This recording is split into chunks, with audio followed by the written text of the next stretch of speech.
welcome to podcast number 3 of our video training series. Kristen Waringa here, government manager turned direct sales leader. I'm really excited to talk with you today about setting goals and creating team culture. This is a question I get asked a lot about, which is why I'm so passionate about it, because I think it is so important for us as leaders and business owners to be thinking about how we can create culture and lead a team. And even if you are not leading a team in your business, you are leading your business and you're the leader of your business. So I think it's important to be thinking about these things, even if you don't currently have a team. How can you create a culture within your business? How can you set goals within your business? And if you do have a team, how can you set goals for your team and create culture with your team? So let's start with goal setting. I love to have monthly goals and quarterly goals, and sometimes a yearly goal, but it's much more helpful for your team if they see smaller goals in smaller segments as opposed to this giant yearly goal. Maybe break it down by month or break it down by quarter to share with them. And these could be sales goals, they could be new team member goals, they could be whatever goal metric that you might use in your specific business or industry. So when you think about setting a goal with your team, not only are you setting a goal for a specific number that you might want to hit, but you also want to set a goal for where you want the team to be. What is that vision that you have for the team? Where do you see the team going within the next 3 months or within the next year or 6 months or whatever? You need to share this goal in a way that they can get excited about it. And you want to keep that goal in front of them on a regular basis. So how do you even know what goal to set? It begins with looking at where you want your business to be. And a lot of people will say, well, go back and look at your prior month's sales, or go back and look at last year's sales, or whatever the metric is. I just use sales as an example. I like to think, okay, if our team could achieve anything, what is it that I would want our team to be in 6 months or in a year? What is that pie in the sky dream that I have for our team? And then I work backwards and I break it down by looking at, okay, in the next year, I would love if our team could achieve XYZ. Now, what do we need to achieve within the next 6 months to get towards that yearly goal? And what do we maybe need to achieve in the 6 months after that, then to even get closer to that goal? So as opposed to looking backwards, like a lot of traditional people might suggest doing, or traditional thinking might suggest doing, I actually look forward at where I want to be and then I work backwards. So think about that. What would your team look like? What would your personal business look like in a year from now or 5 years from now? Sometimes it's harder to think 5 years down the road, but a year from now. And then how do I get there month by month when you kind of work backwards?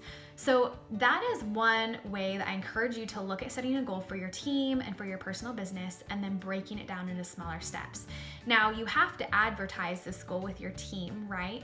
They need to know that they are part of a larger goal and a larger organization, and that yes, when they work within their own business, they're achieving their own personal goals for their family or themselves, whatever it is that they set for themselves. They are also contributing towards a larger goal that is greater than themselves. And people want to belong to something that is greater and bigger than themselves. And so when you encourage this idea of, hey, when you're active in your business, or when you are doing XYZ in your business, not only are you contributing to your personal individual goals, you're also contributing to these really exciting organizational goals that our entire team is working towards. You have to profess this to your team, and your team needs to know what the goals are and what the vision is for the team and where you're going. I really love doing this. I love just typing out or writing out what I see, what I visualize for the team. So if I envision a team that is debt-free, and that every single person is becoming a better version of themselves, and maybe I envision all these homeowners and they are living in their dream house or whatever it is, I think envision a team of debt-free team members is a really powerful one, because a lot of people are trying to pay off debt. Type that out and type out what you want your team to look like. What do you envision? Do you envision this, is your team full of women? Maybe you envision this amazing team where women come together to empower other women. Or maybe you envision this debt-free community and you're all working towards your individual goals of being debt-free, and how that's just creating financial freedom for members on your team. Okay, that's one piece of the vision, is what do you see for your team? The other vision is, where is this team going, right? So is there a certain level within your company that you're working towards?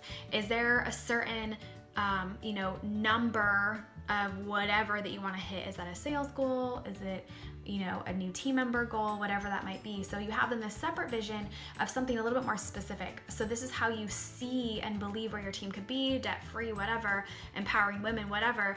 And then this other piece is, okay, let's talk about something a little bit more specific and tangible.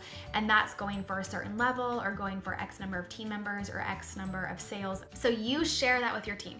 You share this piece you've written out about this strong unit that you see, and then you share this other piece of a very attainable, measurable goal that is more specific, company focused, okay? And you share that, and you share with your team that even if all they want to do is be active, or even if all they want to do is the bare minimum, whatever they want in their business, they are contributing towards this overall goal. And you want every single person on your team to feel like they are a part of that goal, and that they matter, and that they do. You're not just saying you matter, because they do. When you achieve a dream together as a whole, as a team, it couldn't happen with just some of you. It has to happen with everyone. Whether they're a cheerleader and they're cheering other people on, whether they're working their business and they're hustling for that next promotion or whatever it might be, everyone comes together and works together to achieve greater things. And so you really have to paint that picture of how they fit into this overall goal. When they're attaining their individual personal goals, it also feeds into a larger team goal. So that's the first step, kind of in how you set goals, how you share those visions and those goals with your team, and then keep that in front of them on a regular basis. You can't just put the vision or the goal out there and then never revisit it. Literally almost every single month, this is something that you should be revisiting with your team. Or maybe it's every team meeting, or the first week of the month you go live in your team page, or whatever that might look like for you. You can't just share it once a quarter and then hope that it catches on, right? You have to be showing it over and over again. And if it's a specific monthly goal where you're working towards a number of sales or a number of whatever, then keep that in front of them maybe weekly. Like, hey, this was our sales volume goal for the month, and here's how close we are, and this is so exciting, and we still have another week left, or we have 3 weeks left, or whatever. Here's our goal, and here's how close we're getting to it. And then you're sharing that regularly with them so that they know they are contributing to something bigger than themselves, okay? That's the first piece. The second piece is team culture. So you want to be thinking, okay, so what is the culture of my team right now? Okay, how would you label your team culture? Maybe it's stale or stagnate, or maybe it is on fire and exciting and you have momentum. Maybe it's negative. Maybe there just seems to be this really negative culture, or maybe on the flip side, it's really positive culture and everyone's excited. So be thinking right now, how would you evaluate your team culture? And then what do you want that culture to look like in a little bit? What do you want that culture to look like in a month, in 3 months, or in 6 months? And then what is the gap? So here's where your culture is now. Here's where you want the culture to be. And what words would you use to describe the culture that you want to be? And then how do you fill that gap? How do you overcome that difference? You want to be thinking about how you would describe the culture you want, and then that is what you reinforce. Okay, so if you want an excited team, how can you create excitement, and how can you reinforce excitement? If you want an active team where everyone is working actively towards their goals, how do you reinforce that and share that, and how do you keep that in front of them? So a couple things that I've learned through my company to be really important, and there's lots of different cultures that you can foster, but one of them is monthly activity and teamwork. And a lot of this vision stuff and these goals that I just talked about really play into this, but you want to be thinking about how can I encourage my team to work as a team, and how can I encourage them to be active? And when I say active, depending on what company you're with, active is them working their business and maybe submitting sales or submitting something so that they're working their business every month. You do that through training new consultants and through having them understand that they're coming into this team that is excited and that they're all working together towards this overall vision. You're sharing the vision regularly, so even the consultants who are not new consultants, they understand that what they're doing contributes to a larger goal, and that creates teamwork. So you have your consultants who've been, or your, whatever the term is for your team members. You have your team members who've been around for a little while. You have your newer team members. So as new team members come in, they see that goal because you're sharing on a regular basis, and they realize how they fit into that picture because you're sharing regularly, right? You have your consultants or team members who've been around for a while, and they maybe are seeing this kind of shift and this change in what the goals are and where the team is headed. It is a lot easier to get new consultants on board with this culture that you're creating than it is to change culture within team members who have been around for a while, who maybe are used to whatever the culture has been. And that's okay. You can still change the culture, but what I want you guys to be thinking about is that it takes time.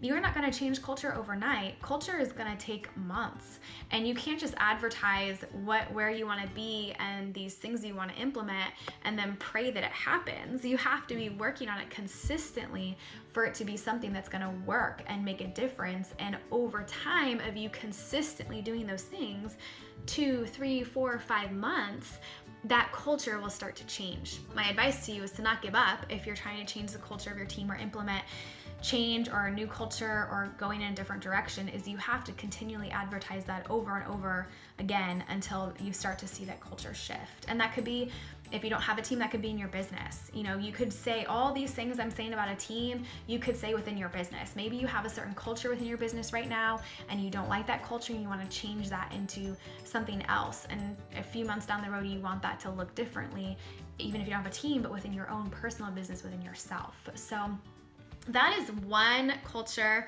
just one. There's others that we strive for on a regular basis, or that my team, that I strive for on a regular basis, is that monthly activity and that teamwork, because that can really make a difference for where your team is headed, and sharing those goals and visions can make a really big difference.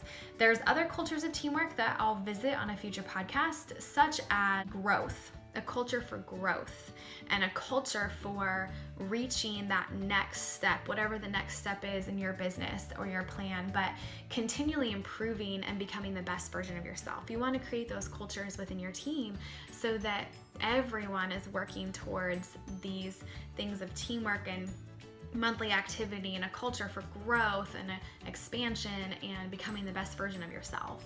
So, and maybe that also includes career plan advancement, moving up through the ranks within your specific company, moving through the career plan. So I hope that was helpful for you today. My tip for you is please go share this with your teams, especially those on your team who maybe have others on their team. But share the podcast, share these video trainings, because my hope is that we can build this family of viewers who find great value out of these trainings, and then we can grow, and the more that know, the more that are impacted. So go share this with your team. Go share this with your leader friends that you have in your business, those sister directors or sister friends or sister leaders that you have that maybe aren't on your team, but maybe you work side by side and you really enjoy each other's company. Go share this, all right, guys? I hope that was helpful. And don't forget, down below in the description, you can always submit your ideas for future podcasts, all right? Take care.